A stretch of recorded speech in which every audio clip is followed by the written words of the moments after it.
আজকে আলোচ্য বিষয় সেক্স লিঙ্ক ইনহেরিটেন্স কি, সেক্স লিঙ্ক ইনহেরিটেন্স ইন ড্রোসোফিলা,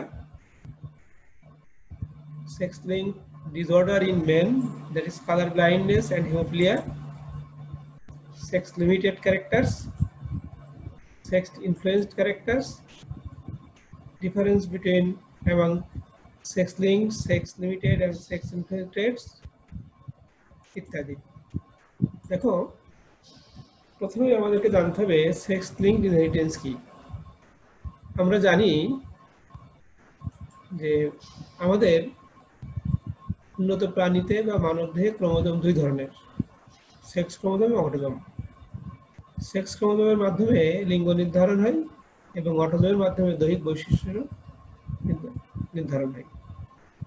এক কথায় লিঙ্গ নির্ধারণ সেক্স ক্রোমোজোম এবং দৈহিক বৈশিষ্ট্য অটোজোম, এটা আমরা জানি। তোমরা এখানে দেখতে পাচ্ছ মানব দেহে যে 46টি ক্রোমোজোম আছে তার বিন্যাস ক্যারিওটাইপ। এই ক্যারিওটাইপে আমরা জানি আমাদের 22 জোড়া অটোজোম এবং 1 জোড়া সেক্স ক্রোমোজোম। এটি একটা পুরুষের ক্যারিওটাইপ, যার ফলে এখানে সেক্স ক্রোমোজোম আছে এক্স এবং ওয়াই, 23 নম্বর জোড়া। আমি আলাদা করে এক্স এবং ওয়াই ক্রোমোজোম দেখিয়েছি। সেক্স ক্রোমোজোম বলতে আমরা এক্স এবং ওয়াই ক্রোমোজোম বোঝাই এবং এই ক্রোমোজোমগুলোকে হেটেরোজোম নামেও অভিহিত করা হয়। কারণ এক্স এক্স হোমোজাইগাস অবস্থা প্রাপ্ত হলেও এক্স এর সাপেক্ষে ওয়াই কিন্তু হোমোজাইগাস অবস্থা নয়, কারণ জিনের অবস্থান এবং লোকাসে এক্স এর সাপেক্ষে ওয়াই অনেক পার্থক্য আছে। অর্থাৎ ওয়াই ক্রোমোজোম ক্ষুদ্র, এর সাথে এক্স ক্রোমোজোমের লোকাসে পুরোপুরি মিল পাওয়া যায় না। আমরা এই অবস্থাকে হেমিজাইগাস বলি।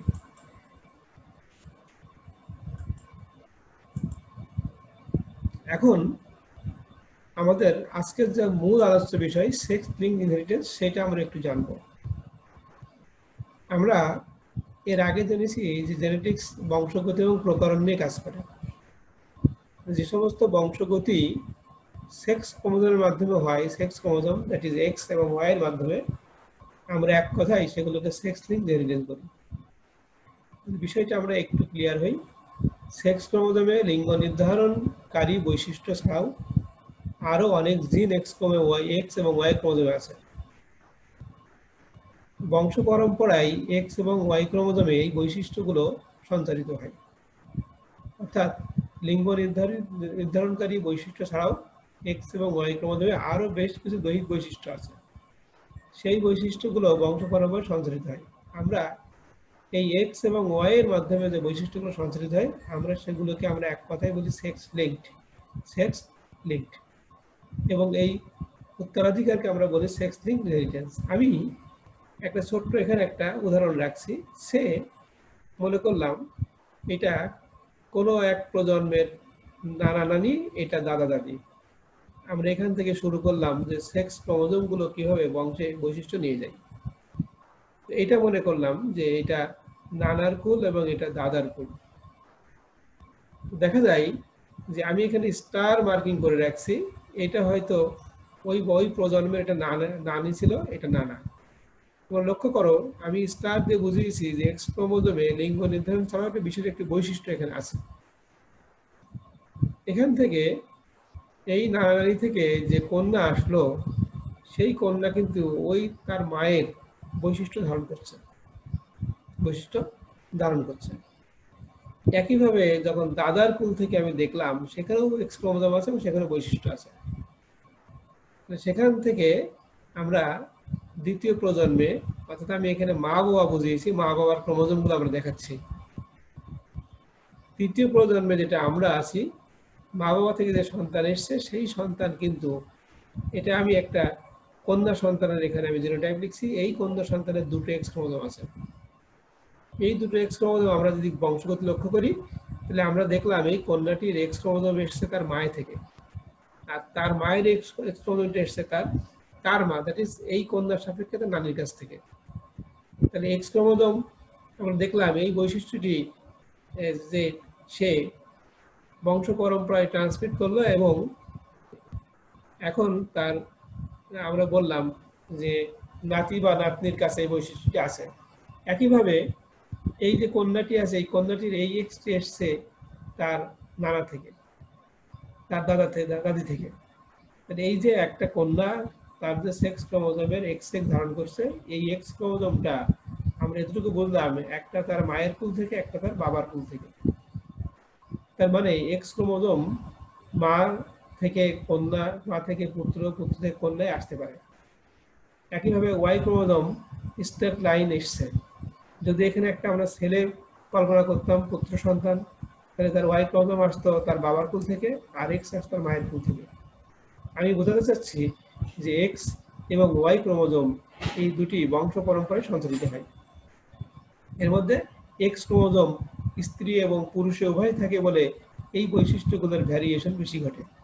বংশগতিতে এক্স লিঙ্ক বৈশিষ্ট্যগুলো খুব তাৎপর্যপূর্ণ, কারণ এগুলো আমরা জানি পিতা হতে যায় কন্যাতে, একইভাবে মাতা হতে যায় পুত্রে। অর্থাৎ এক্স এবং ওয়াই ক্রোমোজোম যে বংশ পরম্পরায় লিঙ্গ নির্ধারণ বৈশিষ্ট্য ছাড়া অন্যান্য দৈহিক বৈশিষ্ট্য যে সঞ্চালিত করে, আমরা এক কথায় একে বললাম সেক্স লিঙ্ক ইনহেরিটেন্স।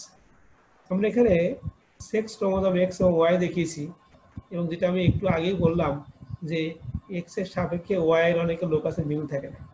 আমরা এই অবস্থাকে বিশেষ অবস্থা হেমিজাইগাস বলি।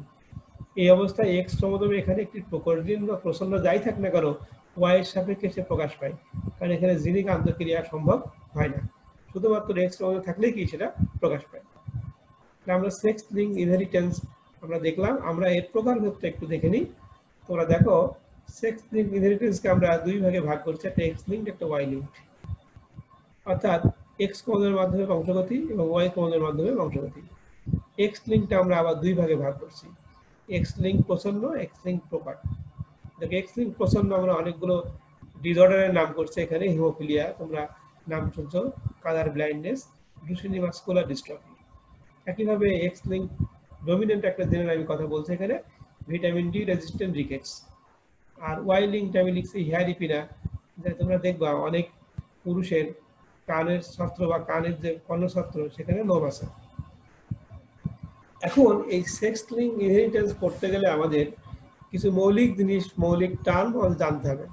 আমরা এটা আগেই জানি, হোমোজাইগাস, যে জিনোটাইপের জিন দ্বয় একই রকমের হয়। হোমোজাইগাস প্রকাট হতে পারে, হোমোজাইগাস প্রসন্ন হতে পারে। হেটেরোজাইগাস আমরা জানি যে এখানে জিন দ্বয়ের প্রকৃতি ভিন্ন হয়, প্রকাট প্রসন্ন জিন দ্বয় অবস্থান করে প্রকারটি প্রকাশ পায়। আমরা নতুন একটা টার্ম জানলাম, হেমিজাইগাস। সেটা আমরা একটু লক্ষ্য করি। হেমিজাইগাস এটা বললাম যে সেখানে সাধারণত জিনের লোকাসগুলোর সাথে এক্স এবং ওয়াই এর সাপেক্ষে লোকাসের মিল থাকে না। ফলে এ যখন এক্স ক্রোমোজোমে একটা জিন এ আছে, এটি খুব সহজেই প্রকাশ পায়, কারণ ওয়াই এক্স এর সাথে আন্তঃক্রিয়া কোনো জিন নাই। তার মানে হেমিজাইগাস অবস্থায় একটি জিন থাকলে সেটা কি প্রকাশ পায়। তাহলে আমরা এখানে তিনটি অবস্থা দেখতে পাচ্ছি। হোমোজাইগাস আমরা এক্স এ লিখছি, একই লোকাসে এ আছে, এটা হোমোজাইগাস আমরা প্রকার লিখছি। এটা হচ্ছে হেটেরোজাইগাস, আমরা সেখানে এ এর সাপেক্ষে ছোট হাতের এ ব্যবহার করছি। এবং এটা হেমিজাইগাস, হেমিজাইগাসে এক্স ক্রোমোজোমে একটি জিন থাকলেই তার সমকক্ষ ওয়াই ক্রোমোজোমে না থাকায় সহজেই এটা প্রকাশ পায়, এটা প্রকাট হোক প্রচন্ড হোক। আর কি বললাম যে সেক্স লিঙ্ক ইনহেরিটেন্সের বৈশিষ্ট্য সাধারণত পিতা থেকে কন্যায় যায় এবং মাতা থেকে পুত্রে যায়। এই সেক্স লিঙ্ক ইনহেরিটেন্সের একটু আবিষ্কার ইতিহাস আমাদের জানা দরকার। এটা আমরা টি.এইচ. মর্গান 1910 সালে ইনি সেক্স লিঙ্কেজ আবিষ্কার করেন। ড্রসোফিলা মাসি নিয়ে উনি গবেষণাকালে দেখলেন যে ড্রসোফিলা মাসির চোখের সাধারণ বর্ণ হচ্ছে লাল, কিন্তু উনি হঠাৎ করে একটি সাদা চক্ষু মাছি পেলেন। এই সাদা চক্ষু মাছি যখন পেলেন, উনি এটা চিন্তা করে মিউটেশনের ফলে সৃষ্টি হয়েছে। পরবর্তীতে মর্গান এই সাদা চক্ষু মাছি এবং লাল চক্ষু মাছির মধ্যে ক্রস করে অভূতপূর্ব কিছু ঘটনা উনি পর্যবেক্ষণ করেছিলেন। সেটা নিয়ে আমরা এখন আলোকপাত করবো যে কিভাবে মর্গান ড্রসোফিলার এই চোখের মাধ্যমে চোখের বৈশিষ্ট্যের সাথে ক্রস করে সেক্স লিঙ্ক আবিষ্কার করেছিলেন। দেখো, মর্গান প্রথমে যেটা করেছিল সেটা উনি একটি সাদা চক্ষু স্ত্রী মাছি নিয়েছিল, যেটা আমি ক্রস দিয়ে দেখাইছি। সাদা চক্ষু স্ত্রী মাছি, হোয়াইট আইড ফিমেল। এবং এটা আমরা দেখলাম যে লালটা প্রকাশ, সাদাটা প্রসন্ন। আমি এক্স আর দিয়ে লিখছি। আর একটি লাল চক্ষু পুরুষ মাছি নিয়েছিলাম আমি, এক্স ক্যাপিটাল আর ওয়াই। এটা যখন উনি ক্রস করলেন, উনি মেন্ডেলের যে রেসিপ্রোকাল ক্রস ছিল সেইটা রেশিওটা পাওয়ার আশা করছিল। কারণ আমরা জানি মেন্ডেলের রেশিওতে F1 এ আমরা জানি প্রকারটা প্রকাশ পায় এবং F2 তে 3:1 হিসেবে প্রকাশ পায়। কিন্তু উনি এই সাদা চক্ষুর স্ত্রী মাছির সাথে লাল চক্ষুর পুরুষ মাছি করার পরে মেন্ডেলের যে প্রত্যাশা ছিল সেই প্রত্যাশা অনুরূপ উনি ফলাফল পাননি। উনি কি পেলেন? উনি F1 a red eye female পেলেন এবং হোয়াইট আই ফিমেল পেলেন। অর্থাৎ সাদা চক্ষুর উনি পুরুষ পেলেন 50% আর লাল চক্ষুর স্ত্রী পেলেন 50%। এইটা পাওয়ার পরে উনি এটা যখন আবার F1 × F1 করলেন, তখন দেখলেন যে এখানে ফিমেলদের মধ্যে সাদা চক্ষু 50%, লাল চক্ষু 50%। একইভাবে মেলদের মধ্যে সাদা চক্ষু 50% এবং লাল চক্ষু 50%।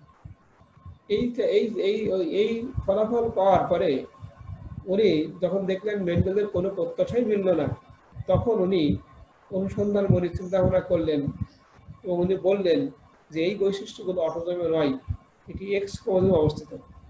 কারণ মেন্ডেলের যে ক্রসগুলো ছিল রেসিপ্রোকাল ক্রসও একই রকম ফলাফল পাওয়া যেত, কিন্তু উনি দেখলেন যে রেসিপ্রোকাল ক্রসেও একই রকম ফলাফল পাওয়া যায় না। উনি প্রথম ক্রসের পরে এই রেশিওটা পাওয়ার পরে উনি বললেন যে ড্রসোফিলার এই চোখের বর্ণের জিনটি এক্স ক্রোমোজোমে অবস্থিত এবং তার ফলে এটা লিঙ্গ ভেদে প্রকাশিত হচ্ছে, যেটা মেন্ডেলের তত্ত্বে ছিল না। এখানে পিতামাতার যে বৈশিষ্ট্য আছে সেইটার উপর ভিত্তি করে সন্তানের বৈশিষ্ট্যগুলো প্রকাশিত হচ্ছে। এখন আমরা দেখি উনি অধিক এটা আরো সঠিক হওয়ার জন্য রেসিপ্রোকাল ক্রস করলেন। আমরা জানি রেসিপ্রোকাল ক্রস ও পিতামাতা চেঞ্জ করলে একই রকম ফলাফল পাওয়া যায় মেন্ডেলি তত্ত্বে।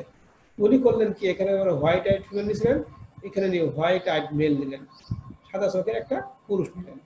ঠিক এর বিপরীত উনি লাল চোখের ফিমেল নিলেন, নিয়ে F1 এ উনি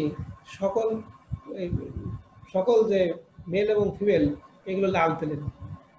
কিন্তু পরবর্তীতে উনি যখন F1 করলেন, তখন F2 তে উনি ফিমেলদের মধ্যে রেড আই পেলেন আর আমরা দেখলাম যে মেলদের মধ্যে রেড এবং হোয়াইটে পেলেন। এই ফলাফল পাওয়ার পরে উনি নিশ্চিত হলেন যে এই বৈশিষ্ট্যগুলো মেন্ডেলীয় রীতিটা মেনে চলে না এবং এই বৈশিষ্ট্যগুলো এক্স লিঙ্ক, যার ফলে এটা পিতা থেকে পুত্র, পিতা থেকে কন্যা এবং মাতা থেকে পুত্র সন্তানের মাঝে লিঙ্গ ভেদে বৈশিষ্ট্যগুলোর প্রকার ভিন্ন। উনি এই ঘটনাকে বললেন সেক্স লিঙ্কেজ এবং এই উত্তরাধিকার বললেন সেক্স লিঙ্ক ইনহেরিটেন্স। পরবর্তীতে এই গবেষণাটি বিজ্ঞানীরা এই জাতীয় সেক্স লিঙ্ক মানুষের মধ্যেও অন্যান্য প্রাণীর মধ্যেও এই ঘটনাটি পর্যবেক্ষণ করেন। যেমন আমরা এখন প্রায় মানুষের পর্যন্ত প্রায় 56টি সেক্স লিঙ্ক আমরা ডিসঅর্ডার পেয়েছি। যেমন অনেকগুলো আমরা নাম জানি, কালার ব্লাইন্ডনেস জানি, হিমোফিলিয়া জানি, হ্যাঁ, তারপরে আমরা জানি লুসনি muscular dystrophy, diabetes insipidus, hunter syndrome, হ্যাঁ, সিকল সেল অ্যানিমিয়া। তারপরে আমরা বলতে পারি যে জন্মগত জেনারেলাইজড হাইপারট্রাইকোসিস, হ্যাঁ, ইনকন্টিনেন্টাল পিগমেন্ট, এরকম অনেকগুলো ডিজিজ আছে, দাঁতের এনামেলের ক্ষয়। হ্যাঁ, এই ডিজিজগুলো আমরা বললাম যে সবগুলোই এক্স লিঙ্কড এবং এদের অধিকাংশই প্রসন্ন জিনের কারণে হয়। এগুলো এক্স লিঙ্ক ডিসঅর্ডার। আমরা এখন দুটা বৈশিষ্ট্য আমরা পড়বো সেক্স লিঙ্ক ডিসঅর্ডারের, দুটোই মানুষের সিলেবাসভুক্ত। একটি আমরা পড়বো কালার ব্লাইন্ডনেস, আরেকটি পড়বো হিমোফিলিয়া। এই বর্ণান্ধতার যে বৈশিষ্ট্যটি আছে এটা আমরা জানি যে বর্ণান্ধ ব্যক্তি লাল সবুজ বর্ণ দেখতে পায় না, তোমরা বিজ্ঞানী ডাল্টনের কথা জানো। উনি এই যে আমরা যে সিল গালা করি, যেটা এই গালার যে বর্ণ লাল, উনি সেরকম দেখতেন না। ওনারা দুই ভাই বর্ণান্ধ ছিলেন এবং উনি অনেক বর্ণই ঠিক মতো না দেখতে পেরে তোমরা জানো যে ওনার এই বর্ণতা অনুসন্ধান করার জন্য চোখকেও দান করে গেছিলেন।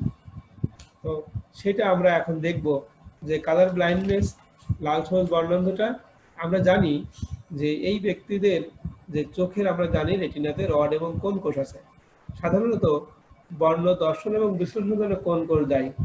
আমরা এটাও জানি যে কোন কোষের যে গাঠনিক উপাদান আছে সেখানে ভিটামিন এ আছে, একটা জেটিনল আছে এবং অপসিন প্রোটিন থাকে। অপসিন প্রোটিন, এই অপসিন প্রোটিন কিন্তু তার ক্রিয়ায় বর্ণ দেখার জন্য আমাদেরকে হেল্প করে এবং এটা জিন নিয়ন্ত্রিত। এটা কি নিয়ন্ত্রিত? জিন নিয়ন্ত্রিত। Sex linked disorder colour blindness, এই বৈশিষ্ট্যটি মানুষের এক্স ক্রোমোজোমে আছে এবং এটি একটি প্রচন্ড জিনের ক্রিয়ায় হয়। অর্থাৎ যদি তার এই অপসিন প্রোটিন তৈরি করার মতো জিন না থাকে তাহলে সে বর্ণ ঠিক মতো দেখতে পায় না। আমরা জানি যে সাধারণত 3 ধরনের কোণ কোষ আছে। 3 ধরনের কোণ কোষ আছে, 3টে মৌলিক বর্ণ দর্শন উপযোগী এবং এই 3টা মৌলিক বর্ণ মিশ্রণে কিন্তু অন্যান্য বর্ণগুলো তৈরি হয়। তোমরা পেইন্টটা তো দেখছো, যখন পেইন্ট করে বিভিন্ন বর্ণ মিশিয়ে পেইন্ট করে। আমি কয়েক প্রকার বর্ণ তোমরা দেখো, আমি স্ক্রিনে দেখাচ্ছি। যারা স্বাভাবিক আমরা দেখো লাল, হলুদ, সবুজ, নীল দেখতে পাচ্ছি। এক ধরনের বর্ণান্ধ আছে তাকে বলা হয় প্রোটানোপিয়া। প্রোটানোপিয়া, দেখো সে লালকে লাল দেখে না, ভিন্ন বর্ণ দেখছে। হলুদকে হলুদ দেখে কিন্তু সবুজকে সে হলুদ দেখছে, কাজেই তার স্বাভাবিক বর্ণ দর্শন থাকছে না। ডিউটেরোপেনিয়া দেখো, সেখানে দেখো সে লাল দেখে না, লালকে ভিন্ন বর্ণ দেখে, এ সবুজও দেখে না। আমরা এটাকে লাল সবুজ বর্ণতা বলি, এটাই আমরা এখন পড়বো। ট্রাইটোনোপিয়া, দেখো সে লালকে লাল দেখছে কিন্তু হলুদকে সাদা দেখছে, সবুজকে ভিন্ন কালার দেখছে। তাই এই যে বর্ণ দর্শন দেখতে পারে না, এর জন্য মানুষের এক্স ক্রোমোজোমে একটি প্রচ্ছন্ন জিন দায়ী এবং এর স্বাভাবিক বা প্রপার অ্যালিল স্বাভাবিক বর্ণ দর্শনের দায়ী। দেখো এই বর্ণান্ধতা যে টেস্টটি করা হয় তাকে বলা হয় ইশিহারা টেস্ট। তোমরা যদি এটা করতে পারো তাহলে তোমরা তোমাদের চোখ টেস্ট করতে পারবা যে তোমরা কালার ব্লাইন্ড না নর্মাল বা স্বাভাবিক। এই টেস্টটিকে বলা হয় ইশিহারা টেস্ট। এখন আমরা এই কালার ব্লাইন্ডনেসের আমরা একটু বংশগতিটা আমরা দেখব। বংশগতিটা আমরা দেখব। দেখো আমরা সে মনে করি যে আমরা একটু আগে বললাম যে এই জিনটি এক্স ক্রোমোজোমে আছে প্রচ্ছন্নের জন্য দায়ী। সে আমি যদি মনে করি যে বর্ণান্ধতার জন্য দায়ী জিনটি এক্স ক্রোমোজোম অবস্থায় এটা প্রচ্ছন্ন জিন এক্স বি, তাহলে বর্ণান্ধ কন্যা বা স্ত্রী জেনোটাইপ হবে X small B X small B. একইভাবে বর্ণান্ধ পুরুষের জেনোটাইপ হবে এক্স স্মল বি ওয়াই। আমরা লক্ষ্য করি তাহলে এর প্রপার অ্যালিল যেটা আছে এক্স ক্যাপিটাল বি, সেটা স্বাভাবিক বর্ণ দর্শনের জন্য দায়ী বা স্বাভাবিক অবস্থার জন্য দায়ী। আমরা ধরে নিলাম স্বাভাবিক পুরুষের genotype X capital B Y এবং স্বাভাবিক কন্যা বা স্ত্রীর জেনোটাইপ আমরা দুটো লিখছি, একটা হোমোজাইগাস একটা হেটেরোজাইগাস। হেটেরোজাইগাস স্ত্রী বাহকের ভূমিকা পালন করে। তাহলে আমরা এখানে বর্ণান্ধতার জিনোটাইপগুলো আমরা এখানে লিখছি। এখন আমরা ক্রস করে দেখি যে এক্স ক্রোমোজোম কিভাবে এই বৈশিষ্ট্যগুলো বংশ পরম্পরায় সঞ্চালিত করে। ক্রস নাম্বার 1, স্বাভাবিক পুরুষের সাথে আমি বর্ণান্ধ স্ত্রী ক্রস করিয়েছি। আমরা গ্যামেট 2 ধরনের পেলাম এবং বর্ণান্ধ স্ত্রী যেহেতু হোমোজাইগাস আমরা এক ধরনের গ্যামেট লিখছি আর একটা লিখি নাই, দুটো লিখলেও কোনো সমস্যা নাই। দেখো F1 এ আমরা X capital B X small B পাচ্ছি আর এক্স ক্যাপিটাল বি ওয়াই পাচ্ছি। লক্ষ্য করো যে এই বৈশিষ্ট্যটি, এই যে পুত্রটা বর্ণান্ধ হলো, এটা তার মায়ের কাছ থেকে প্রাপ্ত, কারণ তার বাবা ছিল স্বাভাবিক। তাহলে এই কালার ব্লাইন্ডনেস বা এনি এক্স লিঙ্ক ক্যারেক্টার যেগুলো আছে প্রসন্ন, সেগুলোর বংশগতি নীতিতে আমরা জানি যে সাধারণত এটা মাতা বা স্ত্রী হতে তার পুত্রে যায়। তাহলে যেহেতু মাতা ছিল বর্ণান্ধ, তাহলে বর্ণান্ধ এই যে বর্ণান্ধ পুত্রের এই এক্স বি জিনটি কিন্তু সে পেয়েছে তার মাতার কাছ থেকে, কারণ ওয়াই জিনটি পেয়েছে তার বাবার কাছ থেকে। ওয়াইকে আমরা স্ট্রেট লাইন বলি। একইভাবে মায়ের আর একটা জিন পেয়েছে কন্যা, এই কন্যা স্বাভাবিক কিন্তু সে কি বাহক। কেন কন্যা স্বাভাবিক হলো? এই প্রকার জিনটি পেয়েছে তার পিতার কাছ থেকে। তাহলে আমরা এটা বলেছিলাম যে পিতার বৈশিষ্ট্য কন্যায় যায় এবং মাতার বৈশিষ্ট্য পুত্রে সঞ্চালিত হয়। তাহলে একজন স্বাভাবিক পুরুষ এবং বর্ণান্ধ স্ত্রীর মধ্যে আমরা দেখলাম যে কন্যাদের মধ্যে আমরা যদি 100% ধরি স্বাভাবিক আর 100% পুত্র কি বর্ণান্ধ।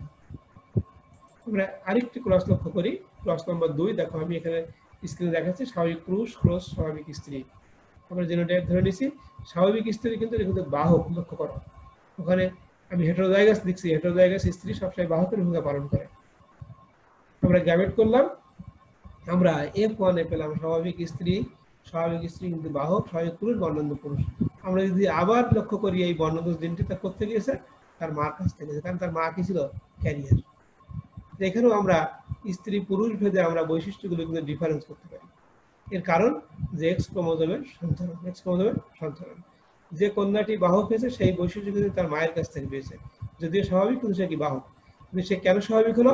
এর ক্যাপিটাল বৈশিষ্ট্য পেয়েছে তার পিতার কাছ থেকে। তাহলে পিতার বৈশিষ্ট্য কোথায় গেল? কন্যায় গেল। যেহেতু কন্যায় ডবল এক্স আছে, আমরা জানি যে এই ডবল এক্স এর একটি বাবা থেকে একটি কি মা থেকে এসছে। F1 এ আমরা দেখলাম যে কন্যাদের 100% স্বাভাবিক, কিন্তু 50% বাহক।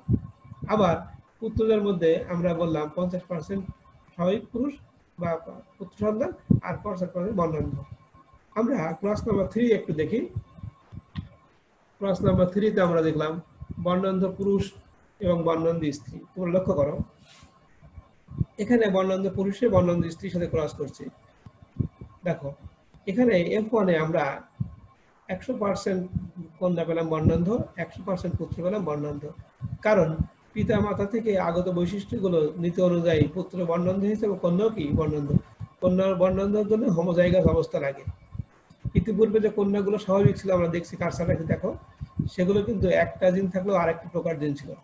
তাহলে লক্ষ্য করো যে বর্ণান্ধ পুরুষ এবং বর্ণান্ধ স্ত্রী বা বাহক স্ত্রী ছাড়া কিন্তু কখনোই বর্ণান্ধ কন্যা আসে না, কারণ হোমোজাইগাস অবস্থা ছাড়া কিন্তু বর্ণান্ধ কন্যা হয় না। আর পুত্রের এই যে একটা বি থেকে প্রকাশ পাচ্ছে এই অবস্থাকে বলে হেমিজাইগাস অবস্থা। কি অবস্থা? হেমিজাইগাস। এটা হেটেরোজাইগাস অবস্থা বাহকের ভূমিকা পালন করে। তাহলে আমরা এটাতে বুঝলাম বর্ণান্ধতা কিভাবে, বর্ণান্ধতা স্ত্রী এবং পুরুষে কিভাবে প্রকাশ পায়। আমরা নেক্সট ক্রস দেখি, ক্রস নাম্বার 4, স্বাভাবিক পুরুষ ক্রস স্বাভাবিক স্ত্রী। দেখো এখানে আমি স্ত্রীকে ধরছি কি হোমোজাইগাস, বিশুদ্ধ ধরছি। এখানে যেহেতু স্বাভাবিক পুরুষে বা স্বাভাবিক স্ত্রীতে কোনো বর্ণান্ধ জিন নাই, ফলে কন্যাগুলোও বিশুদ্ধ স্বাভাবিক, পুত্রও কি স্বাভাবিক। এখন প্রশ্ন হচ্ছে যে এই যে আমরা যে বৈশিষ্ট্যটা পড়লাম, এই বৈশিষ্ট্যগুলো হেমিজাইগাস অবস্থার কারণে কিন্তু পুত্র বা পুরুষে বেশি প্রকাশ পায়। আর আমরা জানি যে হেটেরোজাইগাস অবস্থা বাহকের ভূমিকা পালন করে কন্যাদের মধ্যে, এবং কন্যাদের বিশুদ্ধ প্রসন্ন ছাড়া কখনোই প্রকাশ পায় না। এই জন্যে এই বৈশিষ্ট্যগুলি, এক্স লিঙ্ক প্রসন্ন বৈশিষ্ট্যগুলি সাধারণত কন্যা বা স্ত্রী অপেক্ষা পুরুষে বেশি প্রকাশ পায়। এর একমাত্র কারণ হেমিজাইগাস অবস্থা। আর স্ত্রীদের এটা প্রকাশ পাওয়ার জন্য হোমোজাইগাস প্রসন্ন ছাড়া প্রকাশ পায় না, হেটেরোজাইগাসটা বাহকের ভূমিকা পালন করে। ঠিক একই রকমের আর একটা ডিসঅর্ডার আমরা নাম শুনছি, এটাকে আমরা হিমোফিলিয়া বলি। তোমরা এটা নিয়ে অনেক গল্প আছে। আমরা জানি যে সর্বপ্রথম যে মহারানী ভিক্টোরিয়া, উনি এটার ক্যারিয়ার ছিলেন। ওনারই মেয়ে বিভিন্ন প্রজাতির, রাশিয়া সহ বিভিন্ন দেশে বিভিন্ন ছেলে মেয়ে কন্যাদের বিয়ে হয়েছিল। যেহেতু উনি বাহক ছিল, ওনার মাধ্যমে, কন্যার মাধ্যমে আমরা জানি রাশিয়ায় এই বৈশিষ্ট্যটি প্রকাশ পায়। তোমরা মহারানী ভিক্টোরিয়ার থেকে আমরা জানি তার গ্র্যান্ডসন যেটা রাশিয়ার জার বংশের যে তার গ্র্যান্ডসন ছিল, সেখানে বৈশিষ্ট্য প্রকাশ পেয়েছিল। এবং তোমরা সেই গল্পটাও তোমরা বইয়ে পড়বা যে হিমোফিলিয়া যখন আক্রান্ত হলো, তাকে সুস্থ করার জন্য রাজা রানী খুব ব্যস্ত হয়ে পড়েছিল। পরে রাসপুতিন একজন কবিরাজ তার দেখভাল করতো। এক পর্যায়ে দেখা গেল যে রাসপুতিন খুব ধূর্ত এবং চালাক ছিল। সে রাজা রানীর সাথে সম্পর্কটা এতই তার গভীর হলো, এবং রাজা রানীর ছেলেকে বাঁচানোর জন্য রাসপুতিনের কথায় সবসময় তারা চলতো, এবং অনেক গুরুত্বপূর্ণ সিদ্ধান্ত দেখা যায় রাসপুতিন নিত। ফলে একটা দেশে একটা চরম বিশৃঙ্খল হলো, এবং এই সুযোগে আমরা জানি যে রাশিয়ান যে বিপ্লব, সেই বিপ্লবের মাধ্যমে তাদের এই রাজবংশ কি হলো, বিলুপ্তি হলো। একটা জিনের মাধ্যমে কিন্তু পুরো একটা সাম্রাজ্যের বিলুপ্তি হয়েছে। তার মূলে ছিল একটা প্রসন্ন জিন। এবং হিমোফিলিয়া এই বৈশিষ্ট্যটি আমরা জানি, এটি এই ডিসঅর্ডারে মানুষের রক্ত তঞ্চনকাল স্বাভাবিকের থেকে বৃদ্ধি পায়। ফলে অধিক রক্তক্ষরণ হয় এবং এমনকি মারা যেতে পারে। সামান্য কেটে গেলে পরে অধিক রক্তক্ষরণ হয়, কারণ এদের রক্ত তঞ্চনের জন্য যে ফ্যাক্টর, সেই ফ্যাক্টরের অভাব থাকে। আমরা জানি 8 এবং 9 ফ্যাক্টরের অভাবের কারণে এই জাতীয় ডিজিজের সৃষ্টি হয়। আমরা হিমোফিলিয়াকে 2 ভাগে ভাগ করি, হিমোফিলিয়া এ, যার ক্ষেত্রে 8 নম্বর অনুপস্থিত, এবং হিমোফিলিয়া বি, যার 9 নম্বর অনুপস্থিত। আমরা হিমোফিলিয়ার বংশগতিগুলো আমরা একই রকম ভাবে করতে পারি, কারণ এক্স লিঙ্ক প্রসন্ন জিনের প্রত্যেকটি বংশগতি কি একই রকমের। আমরা এখানে যদি মনে করি যে এটি এক্স এইচ বা এইচ স্মল এইচ, যে এক্স ক্রোমোজোমের একটি জিন যা হিমোফিলিয়ার জন্য দায়ী, তাহলে আমরা সেক্ষেত্রে আমরা পুরুষের জন্য টাইপ করতে পারি X small H Y, X এবং স্ত্রীর ক্ষেত্রে বলতে পারি হিমোফিলিয়ার ক্ষেত্রে X h। এদের প্রকট এলিল যদি স্বাভাবিক রক্তচলাচলের জন্য দায়ী হয় তাহলে সেক্ষেত্রে X এবং X এটি স্ত্রী জেনোটাইপ ধরেছি আমরা, এবং স্বাভাবিক পুরুষ জেনোটাইপ XY। শুধুমাত্র আমি লক্ষ্য করো আগে হিমোফিলিয়ার জন্য আমি বি লিখছিলাম, এখন আমি এখানে কালার ব্লাডের জন্য বি লিখছিলাম, হিমোফিলিয়ার জন্য আমি এখানে h এবং H লিখছি। মানে H এর প্রকার জিন, যার জন্য আমরা স্বাভাবিক রক্ত চলাচল দায়ী, আর X যেটা এটা আমরা জানি এটা হিমোফিলিয়ার জন্য দায়ী। দেখো এখানে আমি বেশ কিছু বাড়ির কাজ রাখছি, তোমরা এই জিনোটাইপ অনুযায়ী এই ক্রসগুলো করবে। এটা একইভাবে আমরা জানি কালার ব্লাইন্ডনেসের বংশগতি যা, এটার বংশগতিও একই রকমের বংশগতি। দেখো লক্ষ্য করো বাড়ির কাজ আমি দিয়েছি স্বাভাবিক পুরুষ ক্রস হিমোফিলিক স্ত্রী, হিমোফিলিক পুরুষ ক্রস হিমোফিলিক স্ত্রী, হিমোফিলিক ক্রস বাহক স্ত্রী। এই ক্রসগুলো করে তোমরা দেখবা যে X ক্রোমোজোমের মাধ্যমে কিভাবে এই বৈশিষ্ট্যটি পিতা হতে কন্যা এবং মাতা হতে পুত্রে সঞ্চারিত হয়।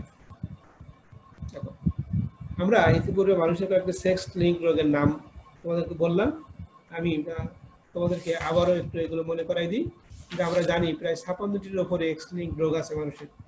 আমি একবার বলেছি, আবার তোমরা তো 3টা রোগের নাম এমনিতে জানলে, যে haemophilia, colour blindness, Duchenne muscular dystrophy, তারপরে আমরা বললাম যে জন্মগত জেনারেলাইজড হাইপারট্রাইকোসিস, তারপরে বললাম কন্টিনেন্সিয়া পিগমেন্ট, তারপরে আমরা বললাম যে হান্টার সিনড্রোম, দাঁতের এনামেলের ক্ষয়, হ্যাঁ, অপটিক অ্যাট্রফি, মায়োপিয়া, রাতকানা, হিমোফিলিয়া বি, হিমোফিলিয়া এ ইত্যাদি। এই ডিজিজগুলো আমাদের ওদের অধিকাংশই X লিঙ্ক প্রচারের জন্য, তাদের বংশগতি আমরা পড়লাম। এখন X লিঙ্ক বংশগতির সাথে সাথে আমাদের আরো কিছু বৈশিষ্ট্য আমাদেরকে জানতে হবে। আজকের বৈশিষ্ট্য আমাদের জানতে হবে, যেমন সেক্স লিমিটেড জিন তোমরা নাম শুনছো। অটোজোম বা সেক্স ক্রোমোজোমে অবস্থিত কতগুলো জিন থাকতে পারে যাদের ফিনোটাইপের প্রকাশ কোনো একটি লিঙ্গে বেশি প্রকাশ পায়। যেমন আমরা বললাম পুরুষের গোপদাড়ি, মরক মুরগির পালক, এই জিনগুলো পুরুষে এবং স্ত্রীতে উভয়টি থাকা সত্ত্বেও শুধুমাত্র একটা লিঙ্গে সীমাবদ্ধ থাকে হরমোনের কারণে। যেমন আমরা পুরুষের গোপদাড়ি আমাদের পুরুষ হরমোনের কারণে প্রকাশ পায়, যদি কখনো হরমোন ইমব্যালেন্স হয় স্ত্রী তো গোপদাড়ি হতে পারে, কিন্তু বৈশিষ্ট্যটি একটা লিঙ্গে অর্থাৎ সে পুরুষের মধ্যে সীমাবদ্ধ। আমরা এখানে একটা মরক মুরগির পালকের একটা শখ তোমাদেরকে দিছি। দেখো আমরা বললাম যে H for hen feather, both cock এবং হেন উভয়তে কিন্তু হেন ফিদার হলো। আবার H হেটেরোজাইগাসও দেখলাম উভয়তে হেন ফিদার হলো। কিন্তু স্মল h এটা আমরা জানি কক ফিদারের বৈশিষ্ট্য, কক ফিদারের বৈশিষ্ট্য। দেখো এইটা যখন আমরা ফিমেলে বললাম এটা হেন ফিদার হলো, আর এটা হলো কক ফিদার। এখানে হরমোনাল ক্রিয়া আছে, ফলে একটা লিঙ্গে বৈশিষ্ট্য সীমাবদ্ধ হলো। আমরা এই জাতীয় বৈশিষ্ট্যকে বলি সেক্স লিমিটেড জিন। দেখো সেক্স ইনফ্লুয়েন্স জিন, এই জিনটির আমরা একটু দেখি। এখানে বললাম কতগুলো অটোজোমাল ও সেক্স লিঙ্ক জিন আছে যাদের ফিনোটাইপিক প্রকাশ পুরুষ হরমোন দ্বারা এমনভাবে নিয়ন্ত্রিত যে পুরুষ প্রাণীতে প্রকাশ জেনে নেয় এবং স্ত্রীতে প্রচলন জেনে আচরণ করে। অর্থাৎ এটা যে কোনো একটা লিঙ্গে বেশি প্রকাশ পায়, সীমাবদ্ধ থাকে না। যেমন মানুষের টেকোমাথা, ভেড়ার শিং, আমরা এখানে একটা দেখো আমরা ছক দেখিয়েছি বি ফর বল বা টেকোমাথা। যদি এরকম প্রকট অবস্থা থাকে, বিশুদ্ধ অবস্থায় স্ত্রী এবং পুরুষ উভয় প্রকট হয়। কিন্তু আমরা দেখলাম B হেটেরোজাইগাস, স্ত্রীতেও জিন আছে পুরুষও আছে, কিন্তু প্রকাশ পাচ্ছে পুরুষে, স্ত্রীতে প্রকাশ হয় না, কারণ এটা পুরুষ হরমোন ক্রিয়া করে একটা লিঙ্গের দিকে এটা বেশি প্রভাবিত হয়। নন বল এটা আমরা দেখলাম। এই জাতীয় বৈশিষ্ট্যকে আমরা বললাম সেক্স ইনফ্লুয়েন্স জিন। দেখো তাহলে আমরা সেক্স লিমিটেড জিন, সেক্স লিঙ্ক জিন এবং ইনফ্লুয়েন্স ক্যারেক্টার আমরা জানলাম। আরেকটা বৈশিষ্ট্য আমি বলে রাখি, X লিঙ্ক প্রকার জিন। X লিঙ্ক যদি প্রকার জিন হয়, আমরা লক্ষ্য করি যদি X লিঙ্ক প্রকার জিন হয় সেক্ষেত্রে X লিঙ্ক প্রকারের ক্ষেত্রে বৈশিষ্ট্যটি কিন্তু একটা জিন থাকলেই কিন্তু সেটা স্ত্রীতে প্রকাশ পায় এবং পুরুষে এটা প্রবলভাবে আরো বেশি সবলভাবে প্রকাশিত হয়। X লিঙ্ক প্রকারের বৈশিষ্ট্য আমরা বলেছিলাম ভিটামিন ডি রেজিস্ট্যান্ট একটা রিকেস্টের কথা বলেছিলাম, সেটা এক্স লিঙ্ক প্রকারজনের কারণে হয়, এক্স লিঙ্ক প্রকারজনের কারণে। আমরা আরেকটা বৈশিষ্ট্যকে আমরা জানি, তোমরা জানো পাখি বা এদেরকে আমরা এক্স ওয়াই এর পরিবর্তে জেড জেড বা জেড ডবল ব্যবহার করি, সেটাকে আমরা জেড লিঙ্ক বংশগতি বলি, জেড লিঙ্ক বংশগতি। আরেকটি বংশগতি আছে যেটা তোমাদের জানা উচিত, সেটা তোমরা সবাই মনে রাখো, হল্যান্ডরিক জিন বা ওয়াই লিঙ্ক জিন, হল্যান্ডরিক জিন বা ওয়াই লিঙ্ক জিন।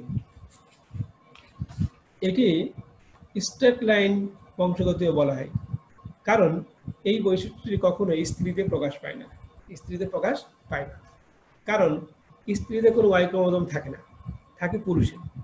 তাহলে যদি এটা দাদার থাকে, দাদা থেকে তার বাবার, বাবা থেকে তার নাতিতে আসে, এবং এটাকে বলা হয় স্ট্রেট লাইন আমরা বংশগতি করি। এই জাতীয় জিন কখনো ওয়াই ক্রোমোজোমে প্রবেশ করে না। যেমন আমরা মানুষের কানের যে পিনাতে যে চুল আছে, এটা আমরা বলি হাইপার, আমরা এটাকে এই যে আছে এই বৈশিষ্ট্যটার বলি হাইপার ট্রাইকোসিস অর্থাৎ লোমশ কান, হাইপার ট্রাইকোসিস। এই বৈশিষ্ট্যটি যদি কারো পিতা থাকে, সেখান থেকে তার পুত্রে আসবে, কারণ এটা ওয়াই লিঙ্ক জিন। এরকম একটি ডিসঅর্ডারও আছে যেটাকে আমরা বলি ইকথায়োসিস। আমরা বললাম যে হাইপার ট্রাইকোসিস বা লোমশ কান, এটি একটি ওয়াই লিঙ্কড বৈশিষ্ট্য, অর্থাৎ পুরুষ থেকে পুরুষেই যায়, কানের পিনাতে লোম থাকে। এরকম একটি বৈশিষ্ট্য যেটা ওয়াই লিঙ্ক বা হল্যান্ডরিক জিনের কারণে হয়, সেই বৈশিষ্ট্যের আমরা, তার নাম হচ্ছে ইকথায়োসিস হিস্ট্রিক্স, ইকথায়োসিস হিস্ট্রিক্স। এটি একটি বিরল এবং বাস্তব উদাহরণ। এই রোগে আক্রান্ত পুরুষদের চামড়া গাছের বাকলের মতো পুরু হয়ে যায়, কোনো কোনো ক্ষেত্রে প্রায় 1 ইঞ্চি পুরু হতে পারে, শক্ত অমসৃণ এবং অনেকটা আইসের নেয়, এবং অনেক সময় লোমগুলো শক্ত হয়ে সদরের কাঠামোর আকার ধারণ করে। এই জন্যে এই বৈশিষ্ট্যটি অনেকে সদরে মানুষ বলে, এই ধরনের মানুষকে সদরে মানুষও বলে। এই বৈশিষ্ট্য সম্পন্ন একটি অস্বাভাবিক শিশু 1717 খ্রিস্টাব্দে ইংল্যান্ডে জন্মগ্রহণ করেছিল। তার নাম ছিল এডওয়ার্ড অ্যালবার্ট, এডওয়ার্ড অ্যালবার্ট। এবং তার ত্বক এতই অস্বাভাবিক ছিল যে প্রতি বছর হেমন্তকালে প্রায় 1.25 ইঞ্চি পুরু হয়ে সম্পূর্ণ দেহ থেকে খসে পড়ত এবং নতুন ত্বকের উৎপত্তি হতো। ওই ব্যক্তির 6টি পুত্র সন্তান ছিল, যার সকলেই এই বৈশিষ্ট্য পেয়েছিল, এবং কোনো কন্যা এই বৈশিষ্ট্যটি পায়নি। এখন ওই বংশের বংশগতিকা দেখে দেখা গেছে যে সকল পুরুষ সদস্যই এই বৈশিষ্ট্য সম্পন্ন ছিল, কোনো স্ত্রীতেই পায়নি। এই জাতীয় জিনকে আমরা হল্যান্ডরিক জিন বা ওয়াই লিঙ্ক জিন বলি। ওয়াই লিঙ্ক জিনের আমরা দুটো বৈশিষ্ট্য আমরা এখানে দেখলাম, একটি বললাম হাইপার ট্রাইকোসিস বা লোমশ কান, আরেকটি আমরা বললাম ইকথায়োসিস হিস্ট্রিক্স। এখন ওয়াই লিঙ্ক বৈশিষ্ট্যের বংশগতিটা কেমন সেটা আমরা একটু দেখি। এই বৈশিষ্ট্যটি কেবলমাত্র এই জিনটি পুরুষে থাকে, ফলে পুরুষে প্রকাশ পায়। একটা পুরুষ থেকে পরবর্তী বংশধরের প্রত্যেকটা পুরুষ এটাকেই পায়। এই বৈশিষ্ট্যটি কোনো অবস্থাতেই কখনোই বৈশিষ্ট্যের স্ত্রীতে দেখা যায় না। এটাকে আমরা বলি হল্যান্ডরিক জিনের বৈশিষ্ট্য।